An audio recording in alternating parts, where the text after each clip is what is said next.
সন্ত রামপালজি মহারাজজি স্মরণে আসার আগে যে লাভ হয়েছে, প্রথম লাভ, আমার বাড়িতে আমার বাবা সুসাইড করে আজ থেকে 2001 সালে, এবং সেই অশরীরী আত্মা আমার ওপরে একটা প্রভাব সৃষ্টি করে এবং সমস্ত মাথা থেকে পা পর্যন্ত ভীষণভাবে যন্ত্রণা করে।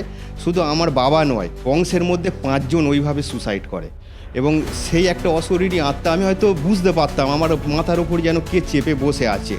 এই শারীরিক সমস্যার জন্যে আমি তারাপীঠে মহাশ্মশানে বিভিন্ন তান্ত্রিক, কলকাতার যত বড় বড় তাবড় তান্ত্রিক আছে সবাইয়ের সঙ্গে আমি গিয়েছি তারাপীঠে মহাশ্মশানে রাত্রে যজ্ঞ করতে, আমার কোনো কাজ হয়নি। শুধু ওইটা নয়, কালীর ভর, কৃষ্ণের ভর, যিশুর কাছে, এবং আপনার হচ্ছে পীর বাবার মাজার, কোনো জায়গায় ছাড়িনি। সমস্ত ধর্মের যত রকমের পাখণ্ডী আছে সকলার কাছে গিয়েছি, কেউ আমার সুস্থতা দিতে পারেনি।